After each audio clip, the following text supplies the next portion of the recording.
ಬಾ ನನ್ನ ಸಂಗೀತ.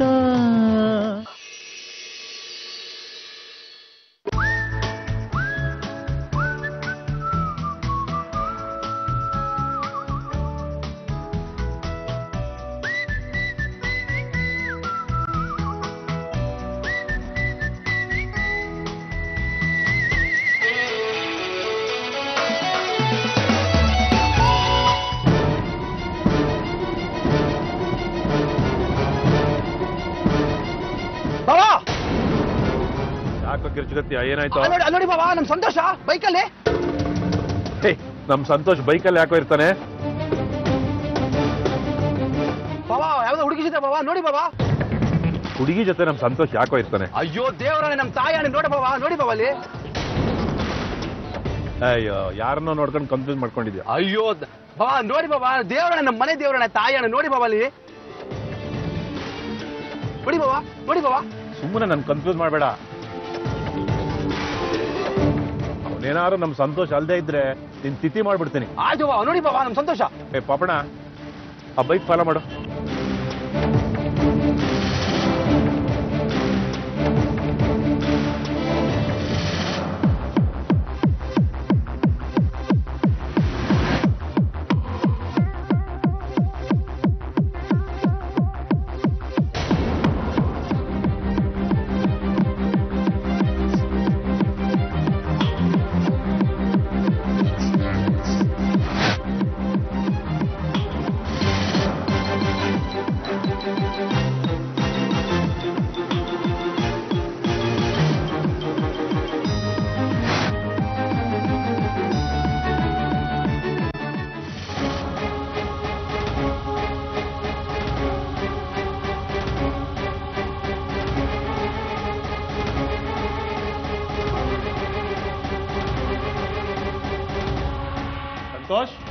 ಸಂತೋಷ್ ಮನೇಲಿರೋಕ್ ಸಾಧ್ಯನೇ ಇಲ್ಲ ಭಾವ. ಅದ್ಯಾವ್ದೋ ಹುಡುಗಿ ಜೊತೆ ರೋಡ್ ಅಲಿತಾ ಇದ್ದಾನೆ. ಭಟ್ರೆ, ಭಟ್ರೆ, ಯಜಮಾನ್ರೆ, ಸಂತೋಷ್ ಅಲ್ಲಿ? ನನಗೆ ಬೆಳಗ್ಗೆಯಿಂದ ಅಡುಗೆ ಮನೆಯಲ್ಲಿ ತುಂಬಾ ಕೆಲಸ. ಸಂತೋಷ ನಾನು ನೋಡ್ಲಿಲ್ಲ ಯಜಮಾನ್ರೆ. ನಡಿಲ್ಲ ಭಾವ. ಸಂತೋಷ ಯಾಕೆ ಮರ್ರ? ಜಾಮೂನ್ ತಿನ್ಸೋಕೆ ಕೆಲಸ ನೋಡ್ಕೊಂಡು.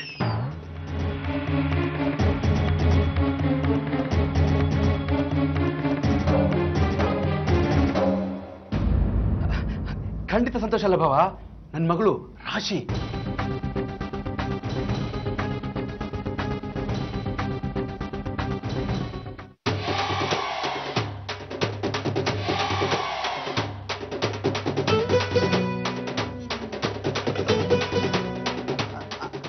ಅದು ಭಾವ.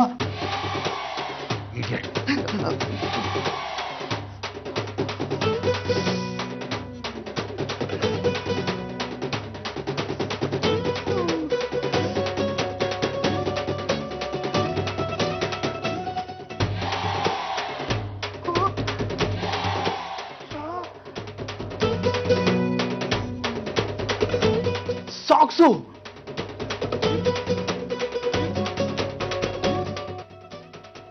ಸಂತೋಷ, ಸಾಕ್ಸ್ ಕೊಂಡು ಮಲ್ಕೊಂಡಿದೆಯಲ್ಲೋ? ಮತ್ತೇನ್ ಮಾಡೋದು, ನಿಮ್ಮ ನೋಡಿ ಟೆನ್ಷನ್ ಅಲ್ಲಿ ಬೇಗ ಮನೆಗೆ ಬಂದು ಶೂ ಏನೋ ತೆಗೆದ್ಬಿಟ್ಟೆ.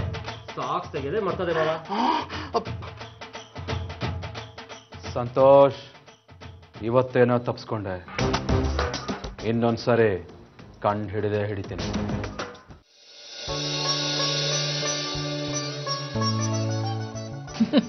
Thank you. ನಂದು ನಮ್ ಸಂಗೀತ ಎಷ್ಟು ಚೆನ್ನಾಗಿ ಹಾಡಿದ್ಲಲ್ವಾ? ಹೌದು ಯಾಮಿನಿ, ಆ ಕಾಂಪಿಟೇಷನಲ್ಲಿ ಅವಳು ವಿನ್ ಆದ್ಲು. ನನಗೆ ಎಷ್ಟು ಸಂತೋಷ ಆಗ್ತಾ ಇದೆ ಗೊತ್ತಾ ನಂದು. ನನ್ನ ಬೇಡಿಕೆ ಆ ದೇವ್ರಿಗೆ ತಲುಪಿಡ್ತು. ನಾಳೆಯಿಂದನೇ ನಾನು ಹರಕೆ ತೀರಿಸ್ಬೇಕು. ಹರಕೆನಾ? ಹೌದು ನಂದು. ಈ ಕಾಂಪಿಟೇಷನ್ ಅಲ್ಲಿ ನಮ್ ಸಂಗೀತ ಗೆದ್ರೆ 3 ದಿನ ಸೂರ್ಯ ಹುಟ್ಟೋಕ್ಕಿಂತ ಮುಂಚೆನೆ ತಣ್ಣೀರ್ ಸ್ನಾನ ಮಾಡಿ ದೇವ್ರಿಗೆ ಹಾಲಿನ ಅಭಿಷೇಕ ಮಾಡ್ತೀನಿ ಅಂತ ಹರಕೆ ಹೊತ್ಕೊಂಡಿದ್ದೆ. ಯಾಮಿನಿ, ನೀನ್ ಈಗಿರೋ ಪರಿಸ್ಥಿತಿನಲ್ಲಿ ಇಂಥ ಹರಕೆನಲ್ಲಿ ಯಾಕೆ ಹೊತ್ಕೊಳಕ್ ಹೋದೆ? ನಂದು ಸಂಗೀತನೂ ನನ್ನ ಮಗಳ ಹಾಗೆ ಅಲ್ವಾ? ನಿಮ್ಗೆ ನಿಮ್ಮ ಮಕ್ಕಳ ಮೇಲೆ ಎಷ್ಟು ಪ್ರೀತಿ ಇದೆಯೋ ಅಷ್ಟೇ ಪ್ರೀತಿ, ವಾತ್ಸಲ್ಯ, ಮಮಕಾರ ನನಗೂ ಇದೆ. ಥ್ಯಾಂಕ್ಸ್ ಯಾಮಿನಿ. ನಿನ್ನ ಇಷ್ಟೊಳ್ಳೆ ಮನಸ್ಸನ್ನ ನಾನು ಅರ್ಥನೇ ಮಾಡ್ಕೊಳ್ಳಿಲ್ಲ. ನೋಡು, ಬೈ ಚಾನ್ಸ್ ನಾನೇನೋ ನಿನ್ನ ಮನಸ್ಸಿಗೆ ನೋವು ಮಾಡಿದರೆ ದಯವಿಟ್ಟು ನನಗೆ ಕ್ಷಮಿಸ್ಬಿಡು. ಯಾಕೆ ನಂದು ಹಾಗಂತೀರ? ನನ್ನಂತ ನತದೃಷ್ಟಿಗೆ ಒಂದು ಒಳ್ಳೆ ಜೀವನ ಕೊಟ್ಟು ಸುಖದ ಸುಪ್ಪತ್ತಿಗೆಯಲ್ಲಿ ತೇಲಿಸ್ತಾ ಇದ್ದೀರ. ನನ್ನ ಪ್ರಾಣ ಕೊಟ್ಟರು ನಾನು ನಿಮ್ಮ ಋಣ ತೀರ್ಸಕ್ಕಾಗಲ್ಲ. ಅಂಥದ್ರಲ್ಲಿ ನನ್ನ ಹತ್ರ ಕ್ಷಮೆ ಕೇಳ್ತೀರಾ? ಬಿಡ್ತೋನಿ. ಎರಡು ಸಂಸಾರ ನಡೆಸೋ ಗಂಡಸು ಯಾವತ್ತೂ ಸುಖವಾಗಿರಲ್ಲ ಅಂತ ಹೇಳ್ತಾರೆ. ಆ ವಿಷಯದಲ್ಲಿ ನಾನು ಅದೃಷ್ಟವಂತ. ನೀನು ಶಾರದಾ ಇಬ್ಬರು ನಾನು ತುಂಬ ಚೆನ್ನಾಗಿ ಅರ್ಥ ಮಾಡ್ಕೊಂಡಿದ್ದೀರಾ. ಆದರೆ ಒಂದೇ ಒಂದು ರಿಕ್ವೆಸ್ಟು, ನಿನ್ನ ಸಂಬಂಧದ ವಿಷಯ ಆ ಮನೆವರೆಗೂ ಹೋಗಬಾರ್ದು. ಆ ರೀತಿ ಯಾವತ್ತೂ ಆಗಲ್ಲ ನಂದು. ನೀವು ಚಿಂತೆ ಮಾಡಬೇಡಿ. It's okay. ಇನ್ನೊಂದು ವಿಷಯ ಮರ್ತಿದ್ದೆ ನೋಡು, ಇದರಲ್ಲಿ 10 ಲಕ್ಷ ರೂಪಾಯಿ ಇದೆ. ನಿನ್ನ ತಮ್ಮ ರಾಖಿ ಕೊಡು, ಅವ್ನು ಬಿಸ್ನೆಸ್ ಮಾಡಿ ಒಳ್ಳೇದಾಗಲಿ. ಸರಿ ರೀ.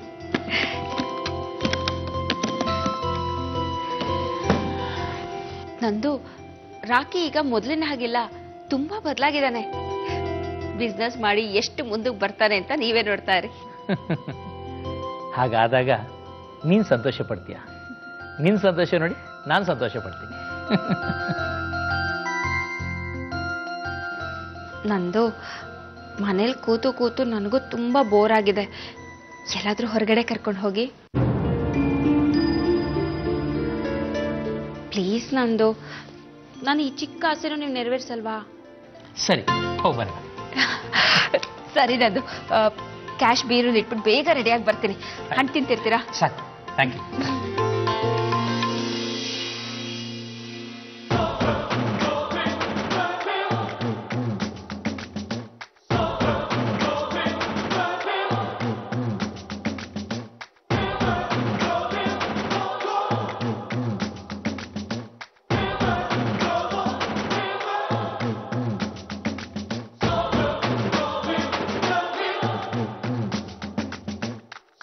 ಡಾಕ್ಟರ್ ನಂದಕುಮಾರ್, ನಿಮ್ ತಲೆಗೆ ಹರಳೆಣ್ಣೆ ಹಚ್ಚಿ ತಂಪ್ ಮಾಡೋದು ನನಗೆ ಗೊತ್ತು.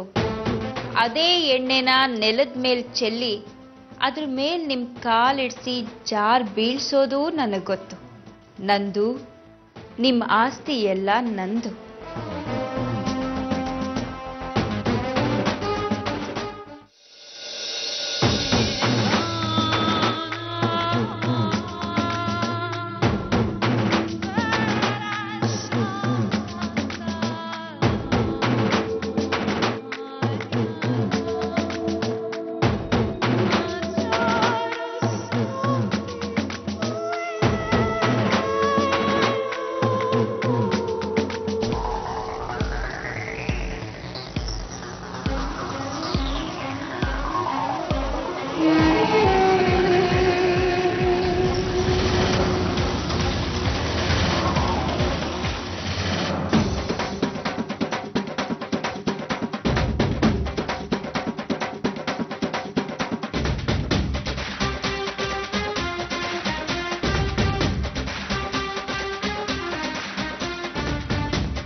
ಫೈಲ್ನೇ ಮಾಡ್ಕೊಂಡ್ಬಿಟ್ನೆ.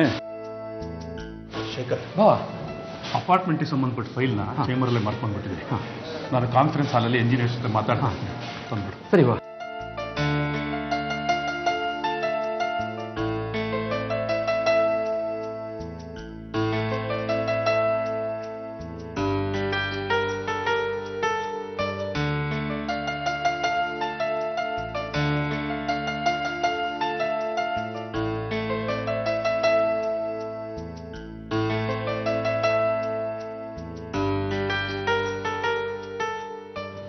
ಬರೋದು ಬಂದಿದ್ದೀನಿ. ಡ್ರಾ ಏನಾದರೂ ಹುಡುಕಿದ್ರೆ ಕ್ಯಾಶ್ ಸಿಕ್ಕರೂ ಸಿಗ್ಬೋದು. ಸಿಕ್ಕರೆ ಶಿವ ಅಂತ ಇಳಿಸ್ಬಿಡೋಣ. ನಮ್ಮ ಭಾವಂಗೆ ಏನು ಗೊತ್ತಾಗುತ್ತೆ?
ಭಾವ ಸಂಗೀತ ಕಾರ್ಯಕ್ರಮಗಳಿಗೆ ಹಣ ಕೊಡ್ತಾರೆ, ಕೊಡ್ಲಿ. ಆದ್ರೆ ಮನೆಯಲ್ಲಿರೋ ವೀಣೆ ಯಾಕೆ ಕೊಡಬೇಕಾಗಿತ್ತು? ಈ ಫೋಟೋ ಇವ್ರು ಯಾಕೆ ಇಟ್ಕೋಬೇಕಾಗಿತ್ತು? ಎಲ್ಲೋ ಮಿಸ್ ಹೊಡಿತಾ ಇದೆ. ಭಾವ ಏನಾದರೂ ಸಂಗೀತ ಅವರ ಕಂಠಕ್ಕೆ ಮನಸ್ಸು ಹತ್ರ, ಇಲ್ಲ ಸಂಗೀತ ಅವರ, ಇಲ್ಲ ಏನೋ ಇದೆ. ನನ್ನ ಹೆಂಡತಿಗೆ ಇದೆಲ್ಲ ಅರ್ಥನೇ ಆಗಲ್ಲ. ಹೀಗೆ ಮುಂದುವರೆದ್ರೆ ನನ್ನ ಗತಿ, ನನ್ನ ಮಗಳ ಗತಿ, ಇಲ್ಲ ಹೀಗಾಗಬಾರ್ದು. ಇಲ್ಲ ಹೀಗಾಗಬಾರ್ದು.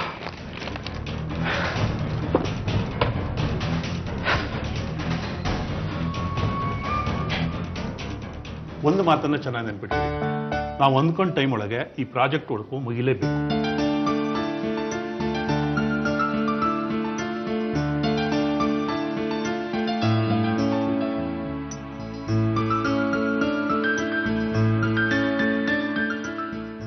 ಆಡಿಟ್ರಿ ಬರೋಕ್ ಹೇಳು ಅಂತ ಹೇಳಿದ್ನಲ್ಲ, ಹೇಳಿದ್ಯಾ ಶೇಖರ್? ಶೇಖರ, ಭಾವ ಏನು ಯೋಚನೆ ಮಾಡ್ತಾ ಇದೀಯಾ? ಅದೇ ಫೋಟೋದ ಬಗ್ಗೆ ಭಾವ. ಯಾವ ಫೋಟೋ? ಅದೇ ಸುಮಿತ್ರಾ ಶೃಂಗೇರಿ ಶಾರದಾಂಬೆ ಫೋಟೋ ತೊಗೊಂಬ ಅಂತ ಹೇಳಿದ್ಲು, ಅದ್ರ ಬಗ್ಗೆ ಯೋಚನೆ ಮಾಡ್ತಾ ಇದ್ದೆ ಭಾವ. ಈ ಬೇಡದೇ ಇರೋ ಯೋಚನೆಗಳನ್ನೆಲ್ಲ ಆಫೀಸಿಂದ ಹೊರಗಡೆ ಇಟ್ಕೋ. ಮೊದಲು ಹೋಗಿ ಆಡಿಟರ್ ಕಳಿಸು. ಸರಿ ಭಾವ. ಮತ್ತೇನು ಯೋಚನೆ ಮಾಡ್ತಾ ಇದೀಯಾ? ಹೊಟ್ಟೆ ಭಾವ, ಹೊಟ್ಟೆ ಹೊಟ್ಟೆ. ಆಮ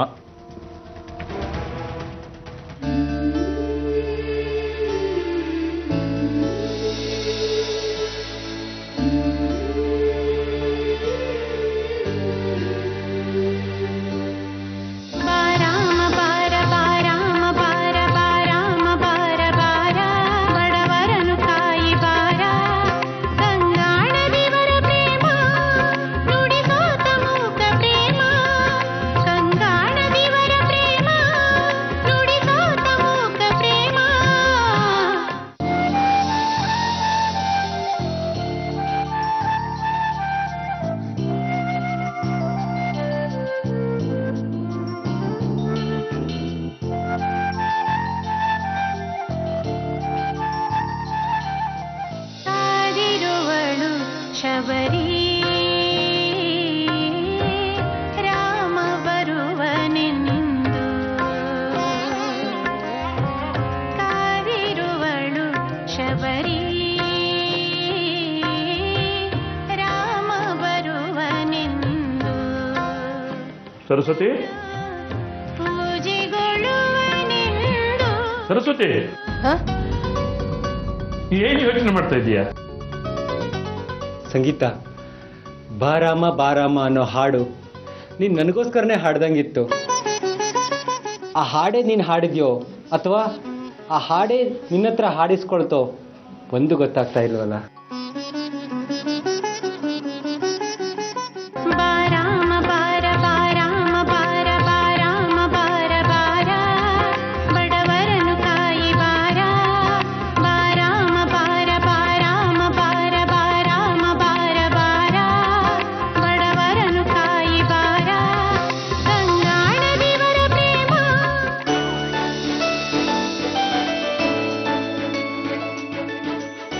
ರಘು, ಲೋ ರಘು. ಅಮ್ಮ, ಅಪ್ಪ, ಏನೋ ಯೋಚನೆ ಮಾಡ್ತಿದ್ಯಾ? ತಾಯಿ ಮಗ ಇಬ್ಬರಿಗೂ ಆ ಸನ್ನಿವೇಶದಿಂದ ಹೊರಗೆ ಬರಕ್ ಆಗ್ತಾ ಇಲ್ಲ ಅಲ್ವಾ? ಹೇಗ್ರಿ ಹೊರಗೆ ಬರಕ್ಕಾಗತ್ತೆ? ಅವಳು ಹಾಡಿದ ಹಾಡೇ ಕಿವಿಲಿ ಗುಯ್ಗುಟ್ತಾ ಇದೆ. ನಿಮ್ ಶಿಷ್ಯ ಚೆನ್ನಾಗಿ ಹಾಡಿದ್ಲು ಅನ್ನೋದಕ್ಕಿಂತಲೂ ನನ್ನ ಸೊಸೆ ಅಷ್ಟು ಚೆನ್ನಾಗಿ ಹಾಡಿದ್ಲು ಅನ್ನೋದೇ ನನಗೆ ಹೆಮ್ಮೆ, ಸಂತೋಷ. ನನ್ನ ಸೊಸೆ ಆ ರೀತಿ ಹಾಡಿದ್ಲಲ್ಲ ಅನ್ನೋದಕ್ಕಿಂತ ನನ್ನ ಶಿಷ್ಯ ಆ ರೀತಿ ಹಾಡಿದ್ಲಲ್ಲ ಅನ್ನೋದು ನನ್ನ ಸಂತೋಷ. ಸರಸ್ವತಿ, ನಿನಗೇನು ಅನಿಸ್ತಾ ಇದೆ ರಘು? ಅದೊಂಥರ ಸಿಹಿಯಾದ ಕನಸು ಅನಿಸ್ತಾ ಇದೆ ಅಪ್ಪ. ಅದಕ್ಕೆ ತಾನೇ ನೀನ್ ಹಗಲ್ಗನ್ಸ್ ಕಾಣ್ತಾ ಇದ್ದಿದ್ದು. ಸರಸ್ವತಿ, ನನ್ನ ಗೌರವನ, ನಮ್ಮ ಶಾಲೆ ಕೀರ್ತಿನ, ನಮ್ಮ ಸಂಗೀತ ಅದೆಷ್ಟು ಎತ್ತರಕ್ಕೆ ತಗೊಂಡು ಹೋದ್ಲು. ಅಂತ ಹುಡುಗಿ ನಮ್ಮನೆ ಸೊಸೆಯಾಗಿ ಬರ್ತಾಳೆ ಅಂದ್ರೆ ನಾವೆಷ್ಟು ಅದೃಷ್ಟ ಮಾಡಿದೀವಿ ಅಲ್ವಾ? ಆ ರೀತಿ ಆಗೋದಿಕ್ಕೆ ನಮ್ಮ ಮಗ ರಘುನೇ ಕಾರಣ. ಜಯರಾಮ್ ಅವರೇ ಒಂದು ರೀತಿ ಕಾರಣ. ಸರಸ್ವತಿ, ಪ್ರತಿ ವರ್ಷ ಅವರು ಈ ಕಾರ್ಯಕ್ರಮ ನಡೆಸ್ಕೊಡ್ತಾ ಇರೋದೇ ನಮಗೆಲ್ಲ ಹೆಮ್ಮೆಯ ವಿಷಯ. ಇವತ್ತು ನಾವೆಲ್ಲ ಇಷ್ಟು ಸಂತೋಷ ಪಡ್ತಾ ಇದ್ದೀವಿ ಅಂದ್ರೆ ಅದಕ್ಕೆ ಕಾರಣ ಜಯರಾಮ್ ಅವರು ನಮ್ಮ ಸಂಗೀತ ಹಾಡಿದ್ದು ಅವ್ರಿಗೆ ತುಂಬಾನೇ ಇಷ್ಟ ಆಗಿದೆ ಅಪ್ಪ. ಅದಕ್ಕೆ ತಾನೇ ಅವ್ರ ವೀಣೆನ ಪ್ರೆಸೆಂಟ್ ಮಾಡಿದ್ದು. ರೀ, ನಂಗೊಂದು ಆಸೆ ರೀ. ಅದೇನು ಹೇಳಿ ಸರಸ್ವತಿ? ಜೈರಾಮ್ ಅವರು ವೀಣೆನ ಪ್ರೆಸೆಂಟ್ ಮಾಡಿ ತಮ್ಮ ಮೆಚ್ಚುಗೆನ ಅಭಿಮಾನನ ಹಂಚ್ಕೊಂಡ್ರು. ಹಾಗೇನೆ ನಾವು ಕೂಡ ಸಂಗೀತಗೆ ಒಂದು ಟ್ರೀಟ್ ಕೊಟ್ಟು ನಮ್ಮ ಅಭಿನಂದನೆಗಳನ್ನ ಸಲ್ಲಿಸ್ಬೇಕು ಅಲ್ವಮ್ಮ? ಅರ್ಥ ಆಯ್ತು ಮಗನೇ. ನಮ್ಮ ಸಂತೋಷವನ್ನು ಹಂಚಿಕೊಳ್ಳೋದಕ್ಕೆ ನಾಳೆನೇ ಎಲ್ರಿಗೂ ಸಿಹಿ ಊಟ ಹಾಕ್ಸೋಣ. ಏ ರಘು, ನಮ್ಮ ಸಂಗೀತಕ್ಕೆ ಪ್ರೆಸೆಂಟ್ ಮಾಡೋದಕ್ಕೆ ನೀನೇ ಹೋಗಿ ಒಂದು ಒಳ್ಳೆ ಗಿಫ್ಟ್ ತಗೊಂಡ್ ಬಾ. ಸರಿಯಪ್ಪ. ಜೈರಾಮ್ ಅವರು ಸಂಗೀತಗೆ ವೀಣೆನ ಗಿಫ್ಟ್ ಮಾಡಿದ್ರಲ್ಲ, ಅದರಲ್ಲಿ ಅವ್ರ ಅಭಿಮಾನ ಸಂತೋಷ ಇತ್ತು. ನೀನ್ ನಾಳೆ ಸಂಗೀತ ಕೊಡೋ ಗಿಫ್ಟ್ ಅಲ್ಲಿ ನಿನ್ನ ಪ್ರೀತಿ ಮನಸ್ಸು ಎಲ್ಲ ಇರಬೇಕು ಅಂತ ಒಂದು ಒಳ್ಳೆ ಗಿಫ್ಟ್ ತಂದ್ಕೊಡೋ. ಸರಿಯಮ್ಮ.